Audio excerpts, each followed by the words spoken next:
So the sacrificial law, um, if you've ever heard of the recognitions of Clement, um, it's basically like Clement's writings of, I guess, like his story sort of, and so there's like Peter is talking in it, um, but like like what Peter says in it, I think it's Peter that says it. It clearly says why this sacrificial law was added. Um, so let's read it. So this is chapter XXXVI, which I think is 36. Um, and so I'll just read this. It's gonna be a short video. When meantime Moses, the faithful and actually maybe I should start up higher. No, this is okay. Yeah. When meantime, Moses, the faithful and wise steward, perceived that the vice of sacrificing to idols had been deeply ingrained into the people. So, this is like about the time when they made the molten calf, and then they were like sacrificing to it when Moses was up for 40 days and 40 nights. Um, and then, yeah, they created that molten calf. So, anyways, I'll just start at the beginning. Just wanted to give that context.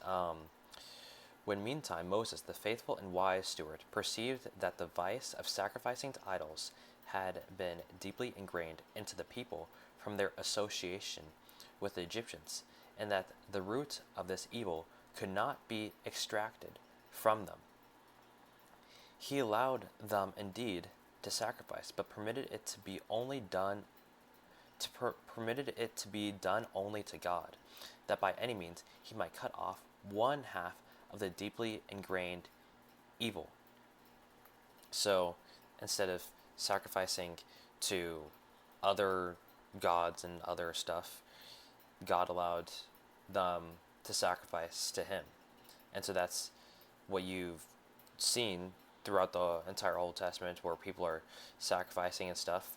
But then Yeshua came, and he was that sacrifice that was to God. And this is actually what's written here.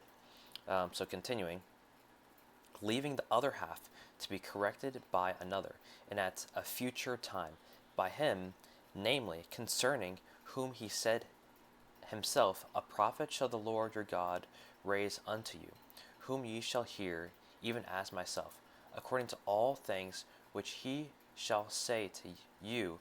Whosoever shall not hear that prophet, his soul shall be cut off from his people. And so this is something that Peter even quotes in Acts 3. And so this is talking about Deuteronomy 18. So Deuteronomy 18, verse 15. The Lord thy God will raise up unto thee a prophet from the midst of thee, of thy brethren, like unto me. Unto him ye shall hearken, according to all that thou desiredst of the Lord thy God in Horeb, in the day of the assembly, saying, Let me not hear again the voice of the Lord my God, neither let me see this fire any more, that I die not. And the Lord said unto me, They have well spoken that which they have spoken. I will raise them up a prophet from among their brethren, like unto thee, and will put my words in his mouth, and he shall speak unto them all that I shall command him. And it shall come to pass that whosoever will not hearken unto my words, which he shall speak in my name, I will require it of him. And so this is exactly what is said in Clement, because first they were given the Ten Commandments, and then Moses went up, because they already agreed upon it. Moses went up to receive them in tables and stone. They transgressed by creating the molten calf and sacrificing to it, and so the sacrificial law was added for a time, but it was to direct all the sacrifices to God instead of to all these graven images and idols and stuff they were making.